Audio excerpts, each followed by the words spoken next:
Nuestro tema para hoy es La piedra fue quitada. Recuerden que estamos estudiando el capítulo 16 de Marcos, ya en la última semana de nuestro estudio de este evangelio, y por eso también les invitamos, y esta semana estaremos recordándoles que puedan tener ya su material del nuevo folleto de estudio en el que abordaremos los temas del evangelio de Juan.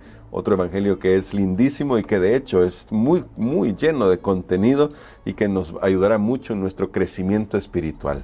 Vamos a orar para entrar de lleno al tema de este día. Querido Padre, gracias te damos por tu palabra y porque tú tienes buenas nuevas para nosotros y lo estamos viendo, analizándolo con un poco de detalle, cómo la resurrección de Cristo es la mayor buena noticia que podemos recibir. Por eso, ayúdanos a permitirte que tu Espíritu Santo trabaje en nuestros corazones a través del estudio de hoy, en el nombre de Jesús. Amén. Para hoy, pastor, estamos repasando un poco los textos que estamos leyendo, quizá un poco releyendo estos primeros pasajes de Marcos 16, porque resultan importantes con los detalles que tiene. Y hoy, hablando de la piedra removida, pastor, ayer ya dejábamos eso, esa era una preocupación que las mujeres tenían, los hombres del grupo no aparecen por acá, y quizás comenzando por ahí, vamos a leer desde el verso 4 de Marcos 16, pero cuando miraron, vieron removida la piedra, que era muy grande, y cuando entraron en el sepulcro, vieron a un joven sentado al lado derecho, cubierto de una larga ropa blanca, y se espantaron. Mas él les dijo: no os asustéis, buscáis a Jesús Nazareno, el que fue crucificado. Ha resucitado, no está aquí, mirad el lugar donde le pusieron. Pero id, decid a sus discípulos y a Pedro, que él va delante de vosotros a Galilea, allí le veréis como os dijo. Me detengo aquí, pastor, y me gustaría preguntar por acá, ¿por qué es importante la forma en que Marcos está contándonos esta historia y los detalles que nos da respecto a los testigos y los elementos que aparecen ahí para fortalecer a los primeros lectores de su evangelio? Creo que esta es una pregunta muy medular en el tema de la resurrección. Recordemos que hasta hoy nosotros sabemos muy bien que una persona que murió está muerta.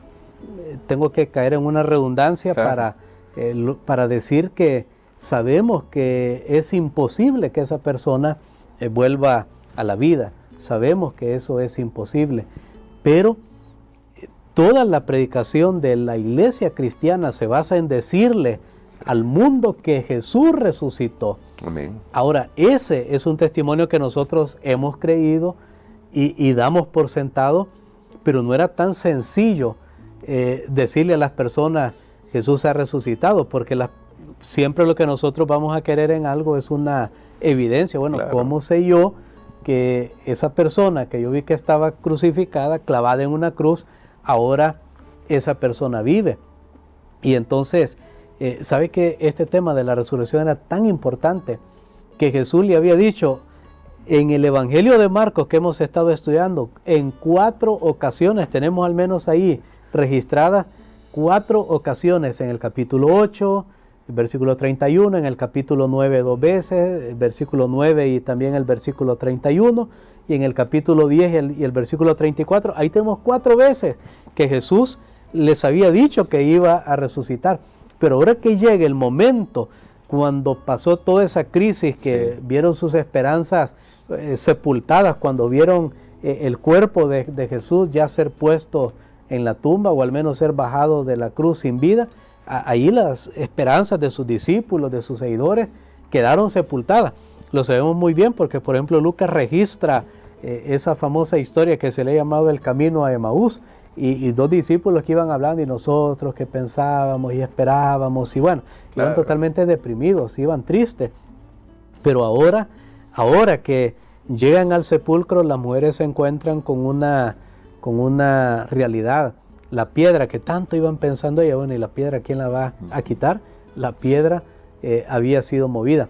De verdad que estas mujeres fueron en fe, porque yo no sé si cuando ellas salieron de la casa, ellas se pusieron a pensar, bueno, iban pensando en el camino, pero pero no llevaban la solución, solo decía, bueno, ¿y la piedra quién la va a quitar? Pero no sé qué estaban esperando ellas.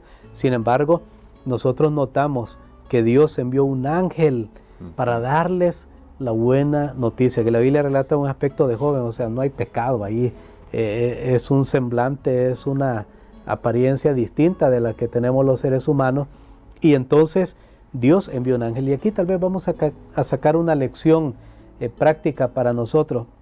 Miren, los momentos de más desesperación, cuando nosotros creemos que no hay solución, ya Dios tiene la solución. Amén. Solo que nosotros no nos damos cuenta, solo que no lo hemos visto. Dios ya estaba trabajando. Aquello que nosotros pensamos, y quién, y cómo va a ser, y cuándo, y por qué, Dios tiene la solución, mis queridos amigos, aquí en esta vida y por la eternidad. Y si Él tiene que mandar un ángel para darte una buena noticia, Él va a enviar un ángel.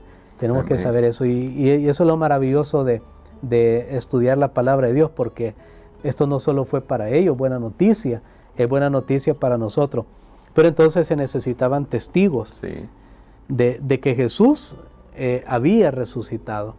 ¿Por qué? Porque era la evidencia del poder de Dios, y era el cumplimiento de las palabras de Jesús mismo, que Él ya, como lo dije en esta lección, Él ya lo había advertido a sus discípulos: voy a resucitar.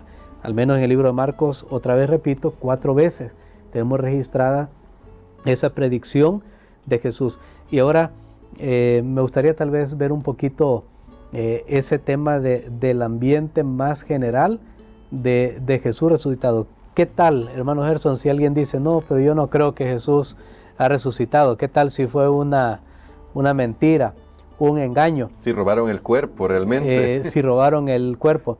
Y aquí nosotros entonces tenemos tanta evidencia, aún con el documento que tenemos, que es la Biblia, y digamos que no tuviéramos nada más, pero notemos algunas cosas. Porque esto lo narran los otros evangelistas, por ejemplo, Mateo, cuando Jesús resucitó y los guardas van y dicen, mire, ahí no está, porque recordemos que Pilato, instigado por los líderes religiosos judíos, de alguna manera dijeron, bueno, y este que hizo señales, milagros en vida, no se bajó de la cruz, pero ¿qué tal se cumple lo que él ha dicho, que va a resucitar? O tenían alguna sospecha ellos, algo no iba a salir como ellos lo esperaban. Claro. O dicen, o sus discípulos lo van a robar, y luego el engaño postrero va a ser peor que el primero.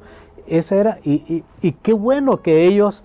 Qué bueno que ellos tuvieron todas esas dudas, porque ellos prepararon la sepultura de Jesús y asegurarlo ahí, y eso hace más creíble entonces la historia de la resurrección, porque fueron a Pilato, le dijeron todas sus suposiciones, y Pilato pues también de alguna manera, recordemos que él que pensaba, que Jesús era realmente inocente, algo vio en su rostro también que le hizo ver, bueno, y Jesús mismo le había dicho, me vas a ver en mi gloria. O sea, todo eso, no quita nada, ¿verdad? Poner una guardia ahí a custodiar el sepulcro, poner una piedra, sellarla con el sello romano. Nadie se atrevía a tocar eso, ¿verdad? No pasar, ahí estaba el sello romano, pero todo eso hace aún más creíble.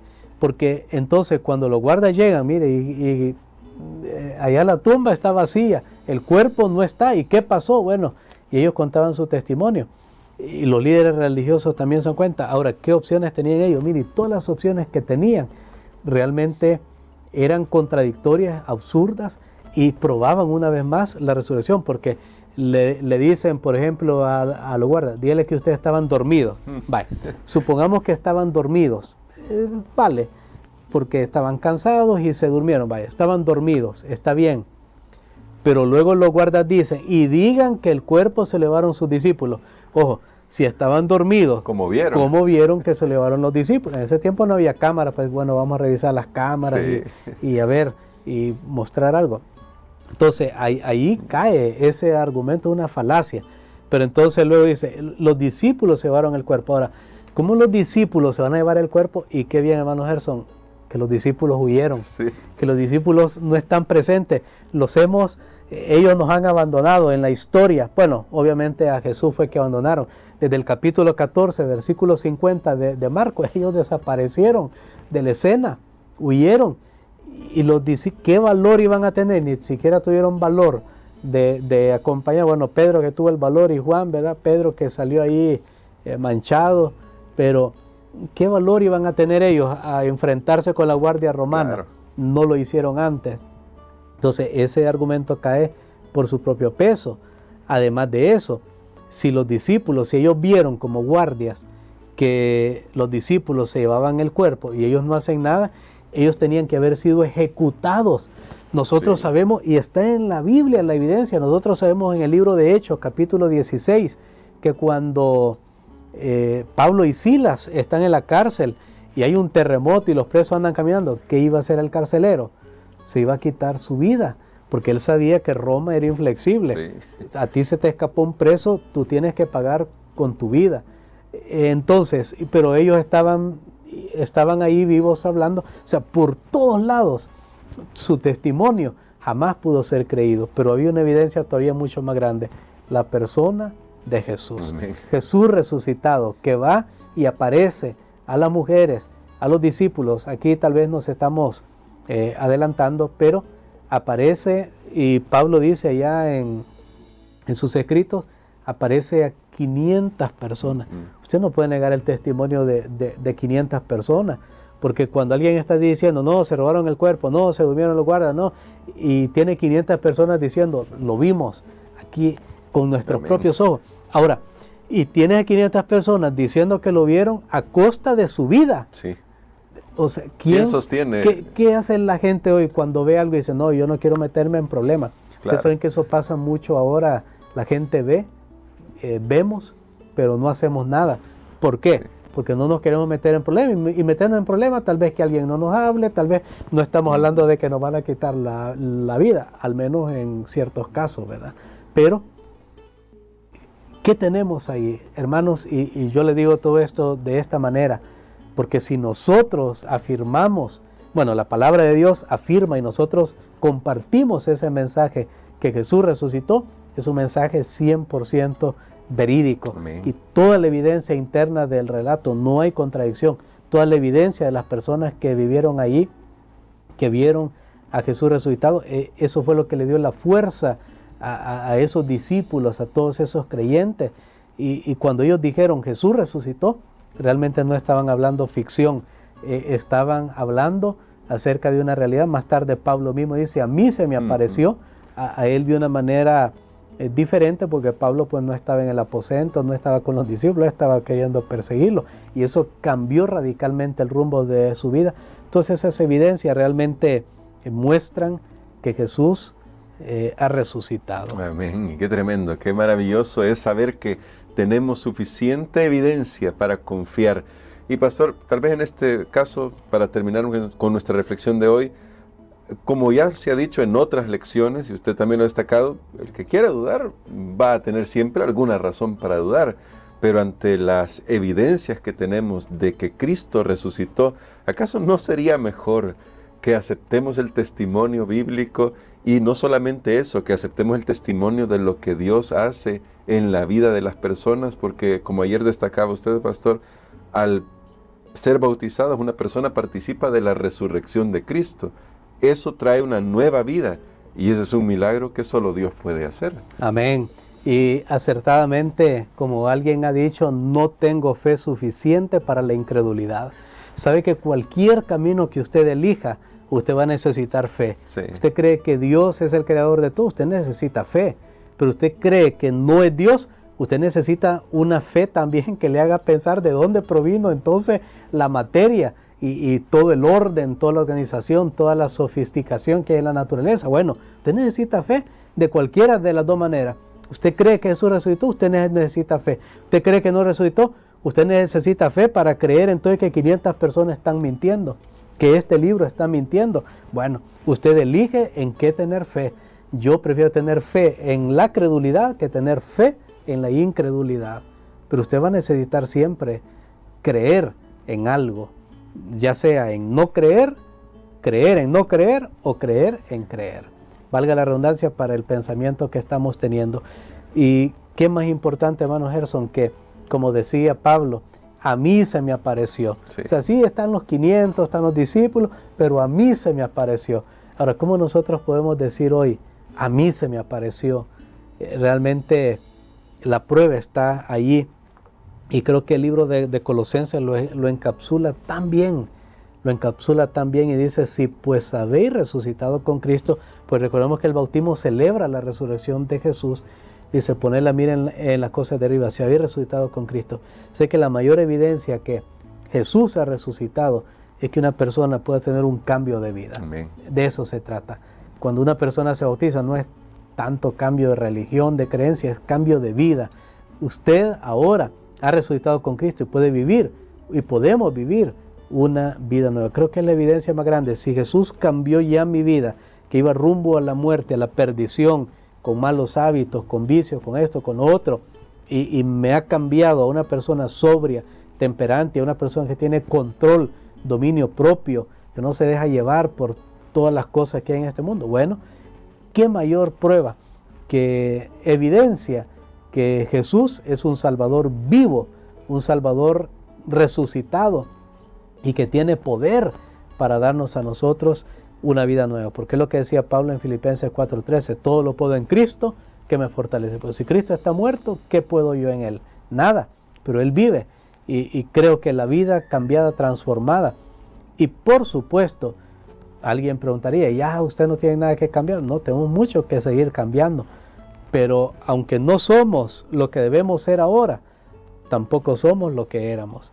Entonces creo que esa es la mayor evidencia del poder de Dios de levantar de los muertos. Y por eso, pastor, quisiera que orara por nosotros, para que podamos experimentarlo día a día. Y si alguien que nos está escuchando o viendo todavía no ha participado de este maravilloso don del bautismo, que nos pone también ahí en el lugar de la resurrección de Cristo, este es el momento para que tome una decisión y se acerque a una de nuestras iglesias y pregunte sobre esto, que Dios puede hacer un gran milagro en su vida. Amén. Padre, gracias te damos, Señor, porque este tema es maravilloso. Nos recuerda que servimos a un Salvador vivo, a un Salvador que entró a los cielos con un cuerpo humano glorificado, que es el cuerpo que tú quieres dar a todos aquellos que han creído en Cristo, y aunque pasemos por la muerte, tú vas a volver a la vida, nuestros cuerpos ya en una